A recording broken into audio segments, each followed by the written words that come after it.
বিশ্বনবী নামাজ পড়াচ্ছেন, রুকু থেকে উঠলেন, সামি আল্লাহু লিমান হামিদা, পেছন থেকে সাহাবারা পড়ল রব্বানা, আরেকজন সাহাবী অতিরিক্ত বাড়িয়ে পড়ল হামদান কাসীরান তাইয়িবান মুবারাকান ফি। চারটা তাসবিহ বাড়িয়ে পড়েছে। চিৎকার করে বলতে হবে কয়টা? এই চারটা তাসবিহ কিন্তু বিশ্বনবী ওই সাহাবারে শিখায় নাই। নামাজ শেষ, বিশ্বনবী বললেন, আমি যখন রুকু থেকে দাঁড়িয়ে বলেছি সামি আল্লাহু লিমান হামিদা, তোমরা ফিসফিস করে পড়েছো রব্বানা ওয়ালাকাল হামদ, খুব ভালো, কিন্তু কে যেন ফিসফিস করে অতিরিক্ত পড়েছো হামদান কাসীরান তাইয়িবান মুবারাকান। বিশ্বনবী বললেন, এই চারটা তাসবিহ যে তুমি পড়ছো কই পাইছো? এক সাহাবী দাঁড়িয়ে বলল, ইয়া রাসূলুল্লাহ, আমি পড়েছি, আমাকে মাফ করে দেন। সুবহানাল্লাহ পড়ো।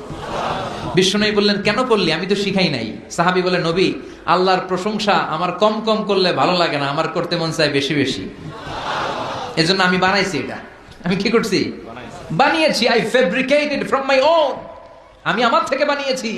বিশ্বনবী বললেন, সাহাবী, ভয় পাস নে, চিন্তা করিস নে, তুই যে চারটা তাসবিহ অতিরিক্ত বানিয়ে পড়েছিস, তোর এই চারটা তাসবিহতে যে সওয়াব হয়েছে, এই সওয়াবগুলোকে নিয়ে বিদউ ওয়া সালাসুনা মালাইকা, 30-এরও বেশি ফেরেশতা এই চারটা তাসবিহর সওয়াবটা 30 জনেরও বেশি ফেরেশতা কে কার আগে আল্লাহর আরশে পৌঁছে দিবে, এটা নিয়ে ফেরেশতারা আকাশে প্রতিযোগিতা করছিল।